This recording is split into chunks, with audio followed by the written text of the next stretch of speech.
Yeah, thank you so much. Please take a seat.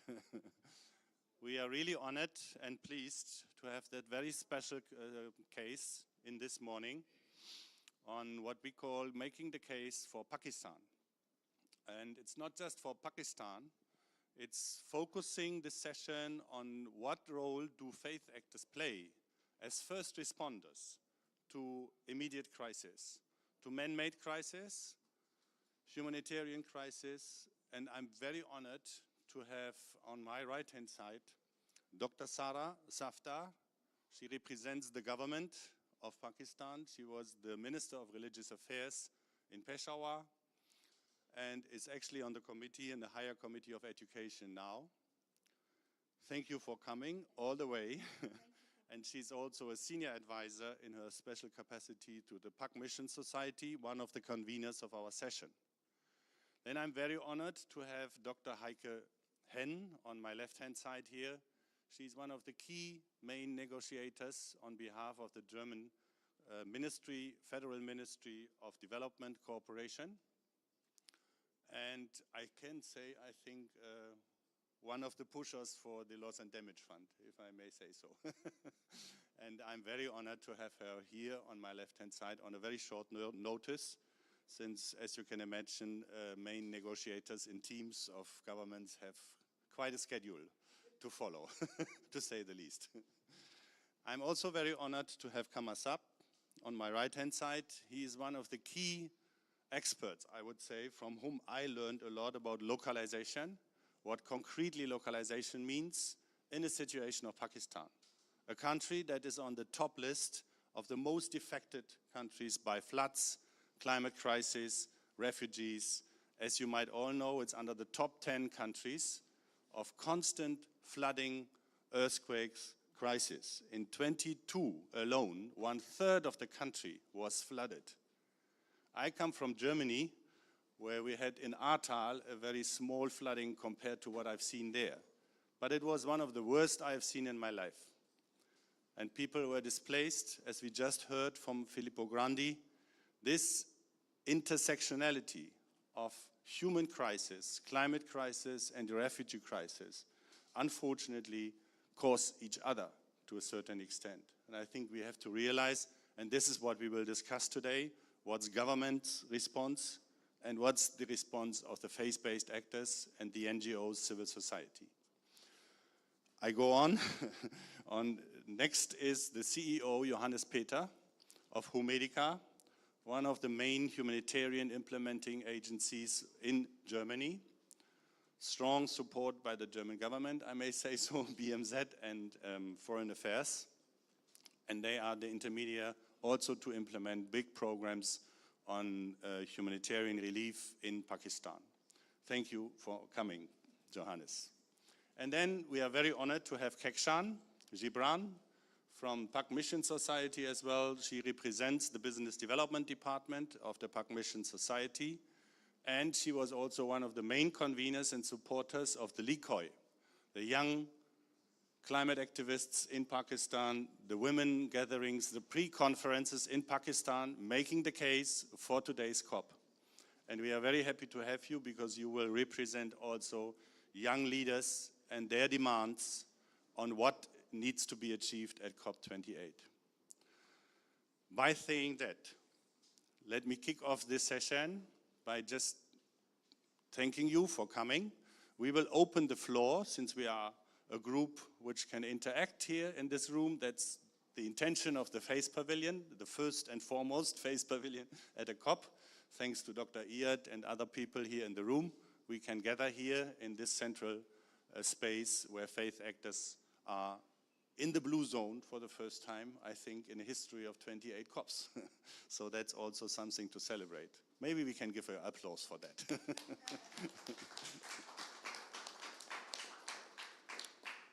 Dr. Sara, let me kick off the session by asking you, according to the situation in Pakistan, now 1 year after the major floods, what is the situation all about? How do you assess the situation, also as senior advisor to Pak Mission Society, but also as a representative who supported government in responding to those amazing crises that we have seen, a really devastating crisis that we have seen. More than 2 million people died in that flood, and I think a lot of displaced. Please give us an insight into the situation in Afghanistan, in Pakistan. Thank you. Thank you so much. And if you allow me, can I go there? I'll feel better standing. Okay. You are not in the screen.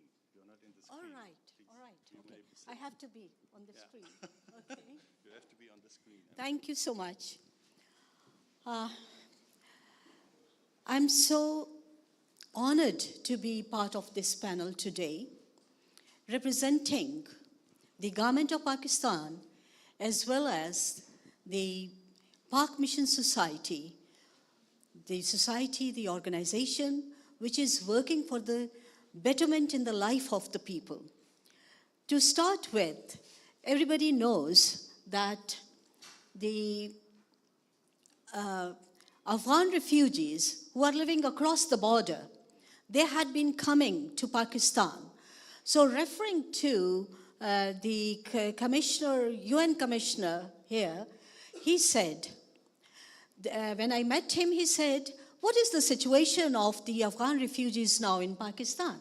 And I told him that we are lucky enough that Pak Mission Society has taken a step and they are working with the government of Pakistan, with the permission of the government of Pakistan. They are in the field to help the Afghan refugees.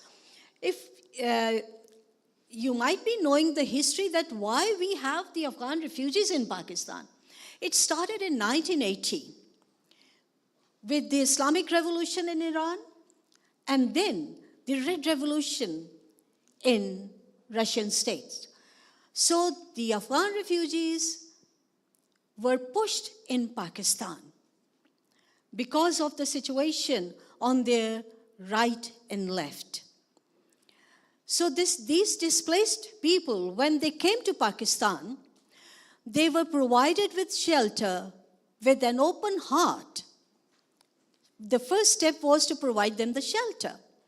Secondly, they were given the health services to the elderly, to those who were suffering from disabilities, not only the physical disabilities, but with their emotional and psychological, the loss of their homes, the loss of their dear ones.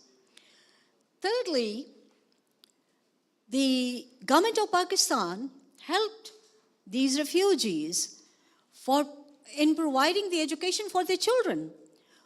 The government arranged for the schools in the camps, the primary education for the students, and for the young ones who were supposed to join the colleges and the universities. So being an academician, the Higher Education Commission of Pakistan, again the government, they provided special seats for the Afghan refugees.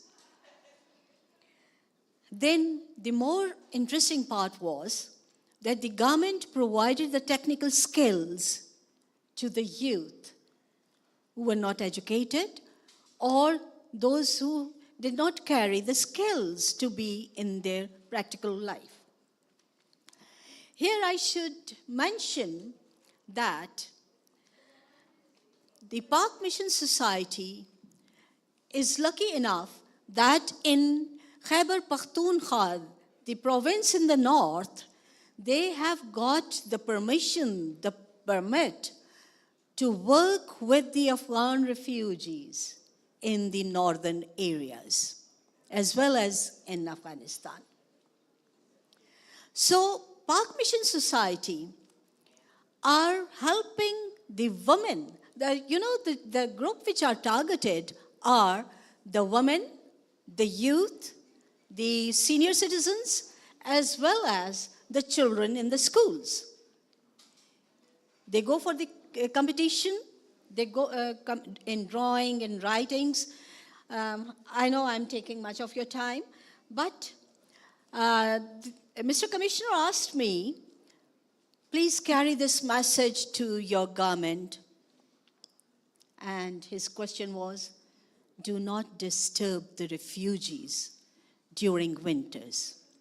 And from this very platform, I assure UNHCR Commissioner, the United Nations High Commission, that yes, I will carry this message to my government, and Park Mission Society has already got the plans to take care of the refugees during winters. Thank you very much. Thank you, Dr. Sara, for this insight into the situation in Pakistan. I know you're wearing both hats, Senior Advisor for Park Mission Society and also your government relations, but I think it's important that you carry on this with this message. As Pakistan is, one of the most affected under the 10 main countries affected by climate crisis, we call it the kipping points in the whole COP negotiations, and I think one of those kipping points is geographically exactly in that region, Nepal, Pakistan, Bangladesh.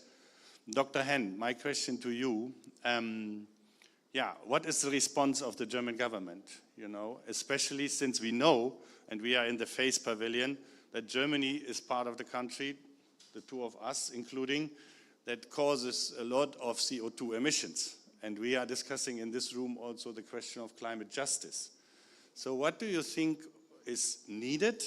But also maybe before you come to what is needed, give us some insight in what the government's position is and what the German government is doing to mitigation, adaptation, but also maybe to the very new instrument of loss and damage. That's a lot, huh? I'm sorry. Thank you so much. I'm only... Is it working, the mic? Can we have the mic? Hello? I think you think. No, it should work, no? Hello, hello? Oh, it's not. Can I switch it on? Ah, here we go. Oh, sorry. Stupid me. Thank you so much. I'm only looking at my mobile because I was told that you are going to be very strict with the time. And you put like more questions to me than, I don't know, I can answer in 3 minutes. But I'm so happy. Thank you so much for having me here in the FACE Pavilion. And this is really a very key topic. And I think, to be short also and still true to your question, I think as Germany, as the German government at COP28, I think we have to really be real and ambitious on the whole picture, the whole landscape of the topics we have in front of us. So yes, we have to be ambitious on mitigation. And I think when you look at the European NDC and the even more ambitious German NDC, when you look at how our courts are also pushing us in being real in what we do, the government. So we have to deliver, and we have to deliver, and I can honestly say the government tries very hard, even in the now energy crisis we have since almost 2 years due to the Russian aggression in Ukraine. So, but we have to build trust in really getting the emissions down. So, and that is like the first action to prevent loss and damage. But of course, the second step is then adaptation, because we already know that we are not on track. So, and the loss and damages are real. They are real now, and they have been last week. So it's not only something that is coming. You have been speaking about the flood. So we have now also to make sure that the capacities in country and in communities are there for adaptation. And the figures on adaptation finance that have just been presented are not good. On the German side of things, we have an increase in adaptation finance. So I think we still need to do more, but I think our figures are good, but we have to push us and others to increase adaptation finance, increase support to the adaptation plans. So then on loss and damage, yes, we also, it's a question of solidarity and of climate justice, that we have to work with countries to provide support also or strengthen capacities on loss and damage, not only for countries but also for communities on the range of instruments that are needed. So we have been with the V20 very active on the Global Shield. Last year at COP, Pakistan is one of the first Pathfinder countries. We have been very supportive for the fund, and we're so happy the day before yesterday that together with the UAE we could also provide the first 200 million for the fund. So I think on all aspects, countries like us have to deliver, but also other countries as well have a role to play. And I think these are my 3 minutes. Wonderful, and I give you 1.5 minutes more because I need to have one more question to you. Because if you allow me to say, I listened to the launch and to the percussions around the launch, and there were some NGOs, and also like in the Face Pavilion we had some discussions on the Talanoa talks on, when was that, Thursday? On the 30th in Christchurch here in Jabal Ali. And there were some skepticisms around the allocation of the fund with the World Bank. The World Bank is saying we need 6 months to think about the requirements we do have by then implementing the fund. We are following the fund and the increase. Apparently, it's a lot of pledges now done also to 700 million. It's still far away from the 400 billion people speak about, but anyway, those are the figures. But the other question is, what about the governance of the fund? We will ask this colleague just now, next to you, he's a localization expert. How will it be implemented? Are you also looking carefully into those questions of civil society participation? What is your position as Germany on that? Can I ask you that difficult question?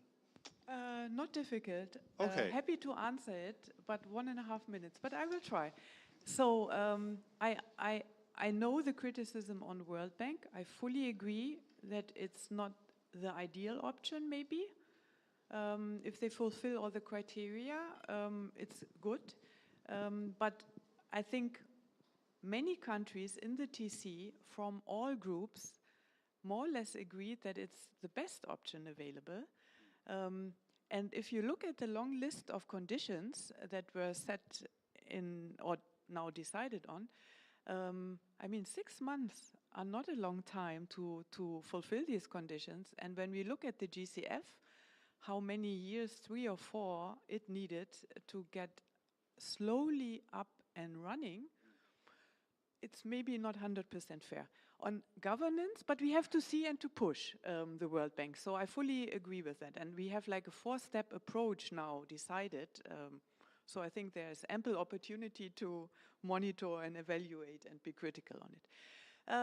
On the governance, this is really a key issue, specifically talking about civil society, if I may say so, also about human rights, also, yeah, on how we can have stakeholder participation, not only in the governance, I would say, but also strongly in the implementation. So for us, a country-based approach and strong stakeholder participation from governance really into implementation for the German government is important. I must say, when you look at the EU submission within the process, you found a lot in there that you unfortunately cannot find in the final text, because we faced, like others, strong opposition from G77 countries, not from all countries, but from more than we could then convince in the decision. Clarifies the German position and what you are pushing for, and I'm very happy that you're doing it, if I may say so, as a non-partial moderator. Almost, as you can see.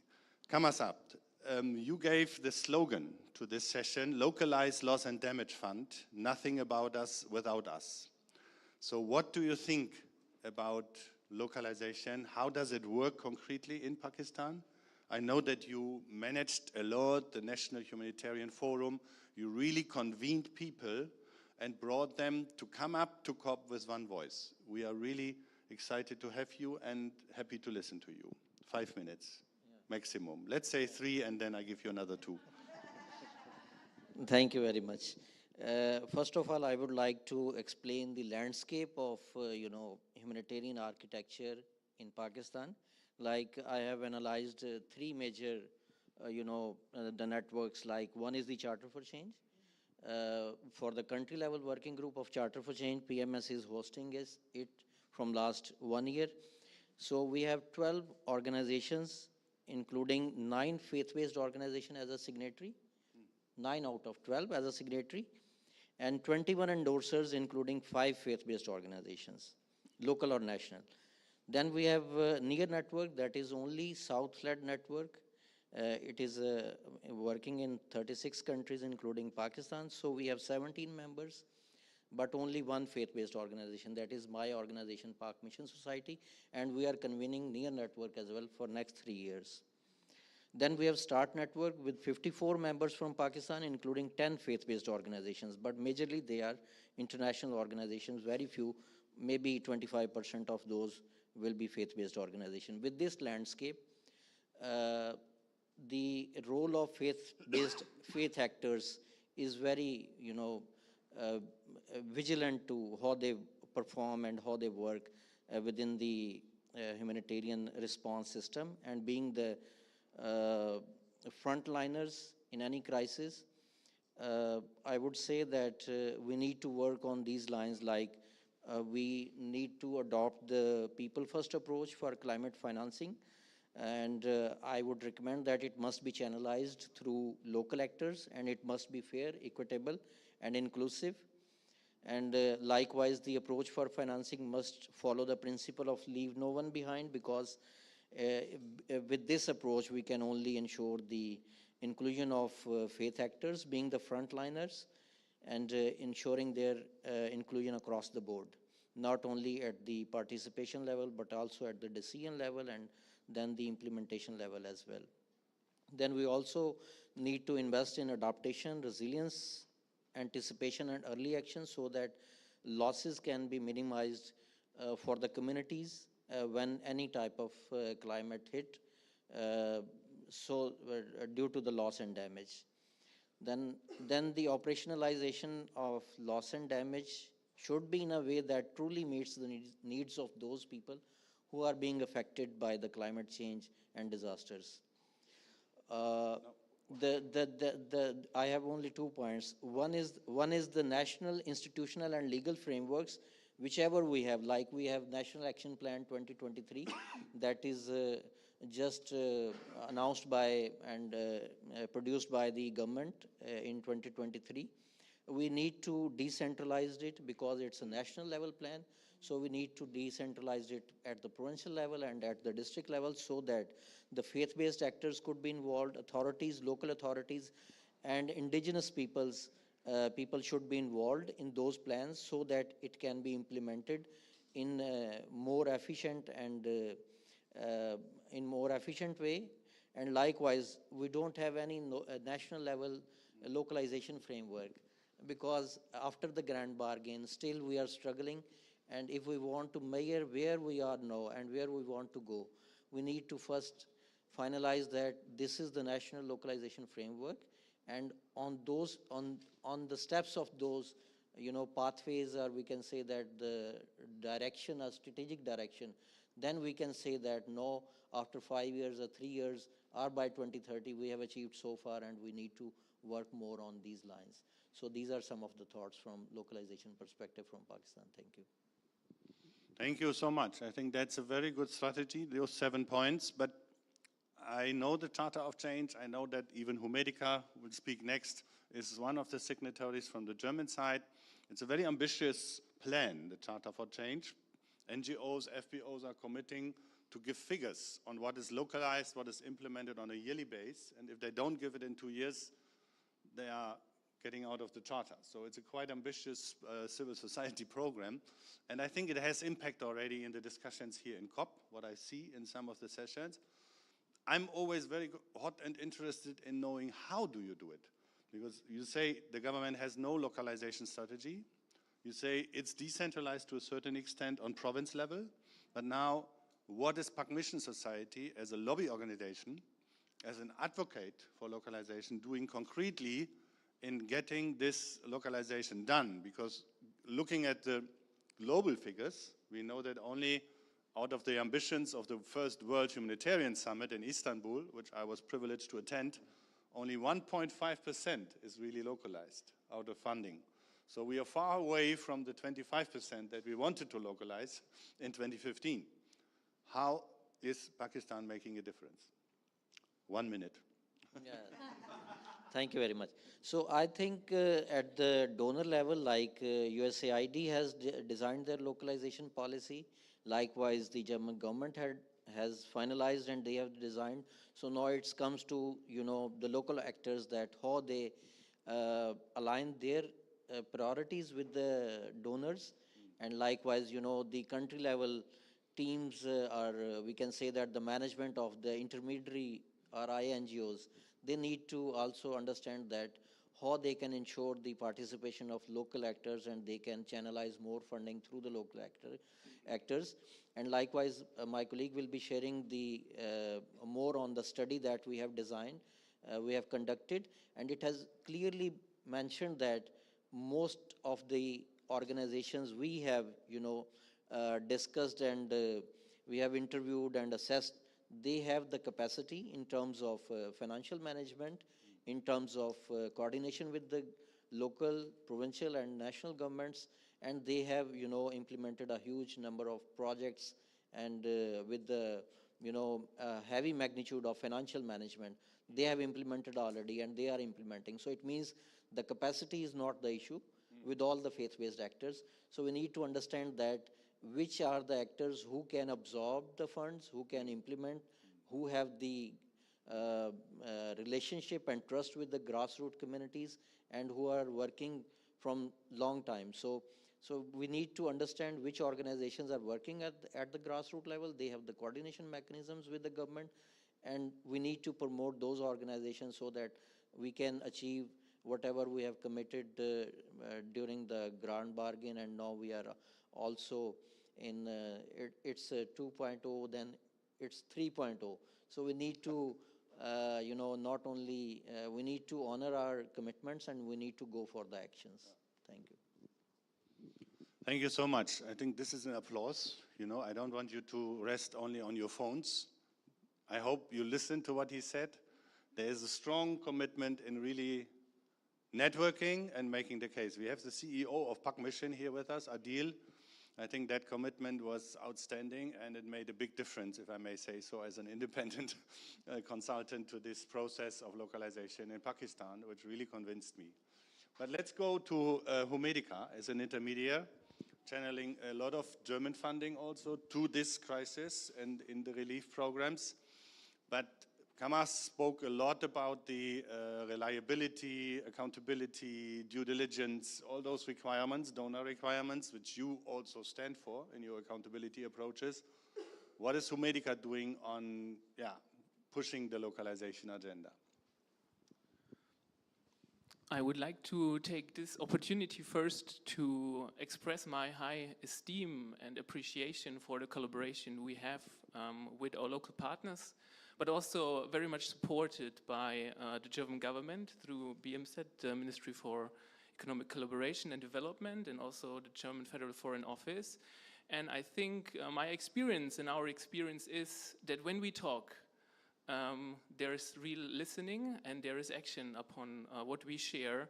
And even as we are not experienced in such processes, so for us it's the first time that we are actually participating in such an event, that you have joined us and come. That's real joy, because you have a lot to do and it was hard for me. I persevered and there's a certain success in now sitting with you, but I really appreciate it. And it reminds me of a time where I actually lived in Cairo, and I didn't really live in the expat bubble, but I lived in an area where only Egyptians lived, and I learned Arabic with my bawab. And it was an amazing time because through him I also had a great connection to visit mosques and experience mosques and places of faith as places where people come together and talk exchange ideas. They even had soccer places there, and also in the churches, it's real places of community. And I see this Faith Pavilion as such a place, and I'm really honored that people from all faith or whatever come together here and talk in this space. So I would like to also honor this space and thank you for listening to us. So with regards to localization, often when we discuss our claims, demands, our emotions or feelings, or what deriving from those we would like to see or expect, we are faced with realities. My realities sometimes is the lack of care for children, so I have to take care for my children while working because my wife is also working. Likewise, in politics, and I think this is a great achievement of COP that all the parties come together, but we are faced with realities. So looking at due diligence and all the compliance requirements, I think first it's important that we recognize that they are there and they are important. Those criteria are important. I sometimes remind myself when thinking about those challenges that I'm a taxpayer and I also give donations, so I should respect those things, but then discuss and see how can they be overcome.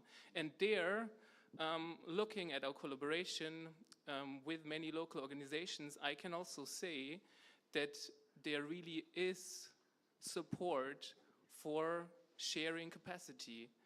And it's not for no reason that I say sharing capacity, because my experience as or working with Humedica, and I have to share here that Humedica is also a group of many volunteers that are professionally trained and also deploy, for instance, with the Emergency Medical Teams Initiative of WHO. So there are real relationships of people. There are real growing relationships of people of different countries that build bridges, which we built upon. And through those, there's a lot of capacity sharing happening. And why I say sharing is because it is a real sharing. It is not just a giving. I and we learn so much, even from the weaknesses of ourselves, just having them reflected in the face of talking to our counterparts. And even, I think when we are bold enough to see our own mistakes in whatever context, they become steps on staircases that lead up. And from there, we can even see the broader context. And I think this is really what we're experiencing, because we learn so much from our partners. And what I take home from the interaction which I have with my colleagues from Pakistan is that also the way how my colleagues and how we work together really needs to grow in how far we also in physical spaces meet and interact and discuss. And in many projects, we have the German ministries that support our projects.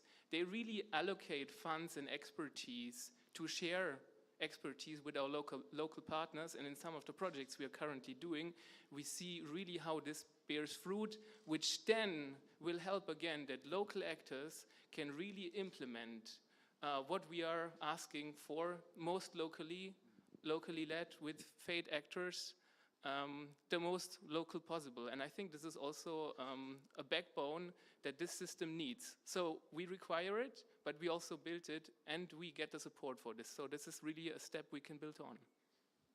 Thank you. Almost made it in time. Thank you. Kekshan, I know that now the timer is not going off. What's wrong? There. Thank you. I know that you worked hard to make the case for COP28, not just for Pakistan, but for the most vulnerable. And you came up with 4 major demands.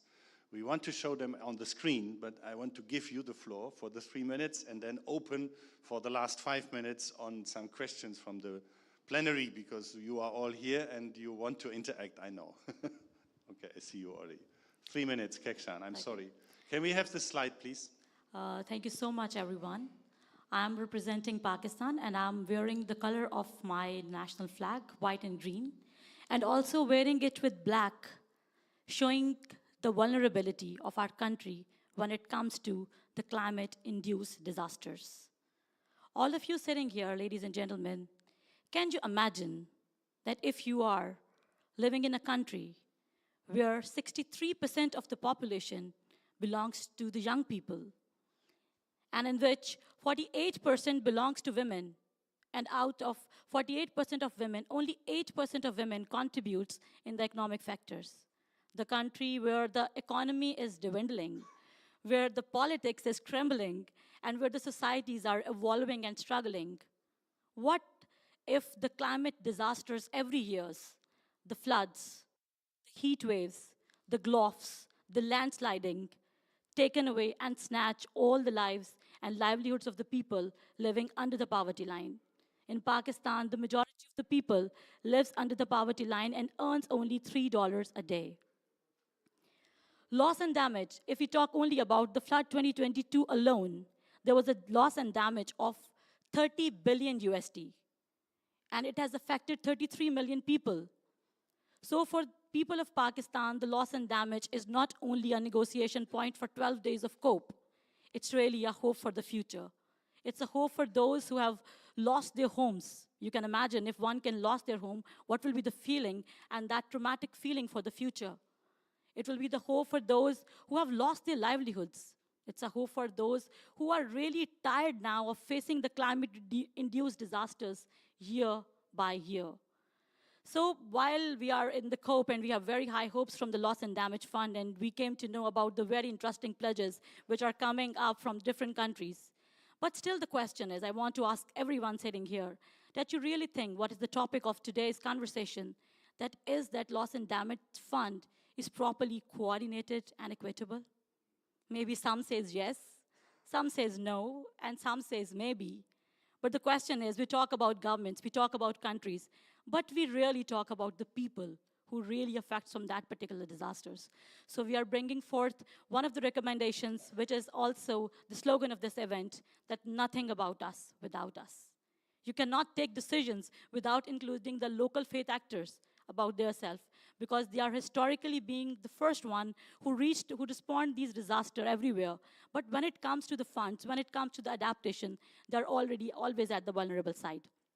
Just in few seconds, I just want to elaborate that we have conducted the ALCOI, Local Conference of Youth, and we have also conducted one research with the 16 faith-based actors working tremendously for the humanitarian assistance of our country.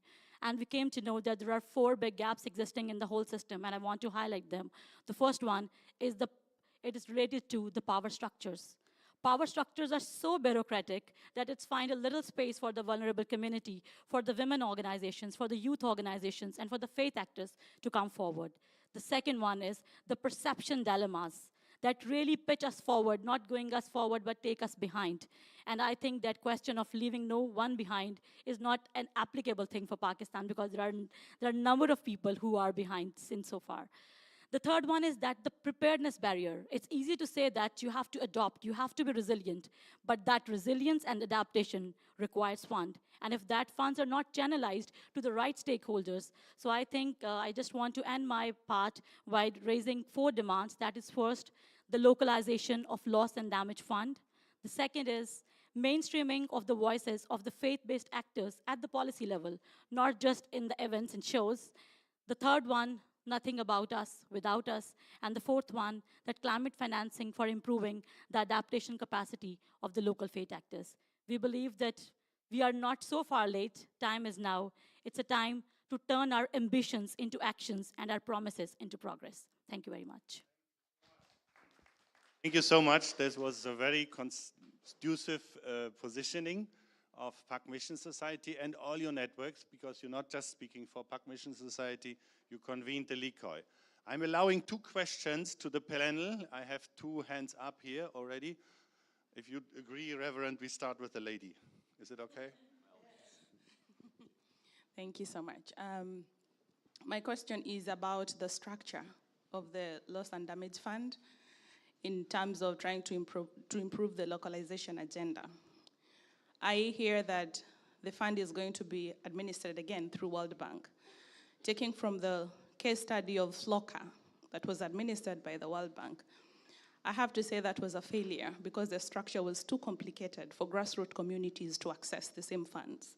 So if we are to do something different, how can we make sure that there are measures in there that make it easy for grassroots communities to access these funds so that we can say we are putting our best foot forward in terms of trying to improve adaptation at the local level? Thank you. Oh, sorry. My name is Mary Nwara, and I work for Green Faith, and the question goes to Ma'am over here. Thank you. My name is Sean. I'm with the Episcopal Church of the United States. My question is perhaps a bit more theological in nature, and it's directed to our friends at PAC Mission. How can those of us who are faith leaders or members of FBOs in the developed world be most supportive of people in crisis in the face of non-economic losses and damages, such as displacement from ancestral homes, the nature of being a refugee or a stranger, or the loss of loved ones and death? And that question goes to Park Mission Society, I guess. Okay, Madame Hen, what's the answer? Again, the World Bank. Yeah, thank you very much. But the bigger question, how I understood it, is how to make it accessible, the fund for local communities, for vulnerable communities, and what is the best setup. From my perspective, the hosting at the World Bank is like a blank space. It's now on the board, the incoming board, to really design the fund. So regarding governance, regarding strategies, what are the instruments, so on and so forth, there is nothing that is coming and is imposed by the World Bank. It really depends on the willingness of all participants in the board to shape the fund accordingly. And for us, if we would be in the board, I don't know, it would be something that we care about and would put into it. I think we have to be always honest, and governments represented in a board or in the process are not always in favor of strong participation of local communities. This is something that will be part of the discussions in the board as well. From my perspective, that might be a more difficult case than that the World Bank is the host. So we have to see how in the governance, as I said, but in the stakeholder participation, but really down to implementation and access regarding the requirements, we can be as accessible as possible. And I hear that many civil society actors are happy or more happy or less unhappy with the small grants program in Jeff from UNDP. So this is a bit something that we will certainly look at, if that is still the case, that is more accessible. Thank you. The last question goes to Park Mission Society. We start with Kekshan and then Dr. Sarah. 1 minute to close the session. With respect to the participation of local faith actors in what we call the non-economic losses, one of the perspective is that already the local faith actors are contributing in the non-economic losses. They are providing the hope because they are at ground.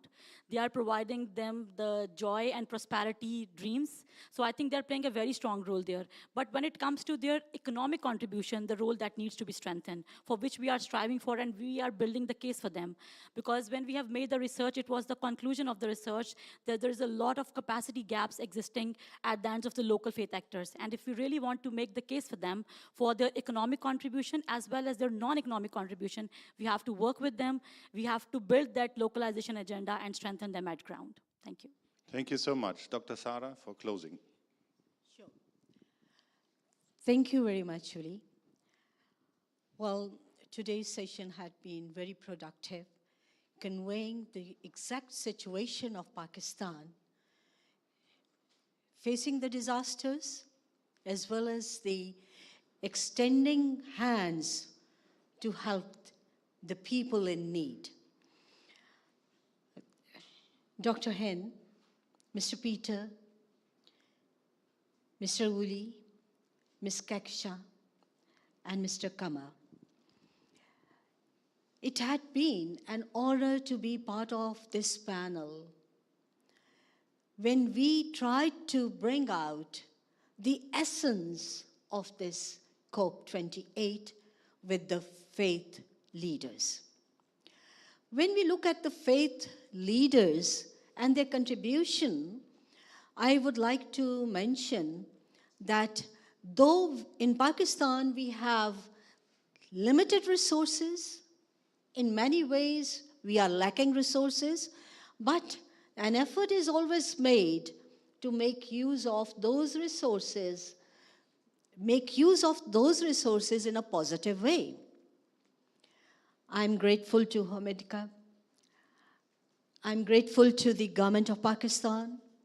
And above all that, I'm grateful to Pak Mission Society for bringing all the faith actors together. And I must mention here that Pakistan Council of World Religions is a very active partner of Pak Mission Society. Along with that, church stands there, and they contribute a lot. So, ladies and gentlemen, you have known the situation that Pakistan is among one of the 10 top countries who are facing the disaster every now and then, in one way or the other, either man-made disasters or the natural disasters. But I would like here to quote a few things. My message to my young generation: inspire action and protect future. Future of the world, our world, for the generations to come. And secondly, let us pledge today, let us join hands to honor and save our Mother Earth from harming it. Faith organizations, I always say, should be having the faithful approach with the faithful members. And we should be grateful to our faith organizations there who are in coordination with Pak Mission Society. So, Pakistan Zindabad. Thank you. Yeah, thank you all for coming. And I think we have stolen 10 minutes already from the next session. So we will quickly move on to the next session. Thank you to the hosts as well.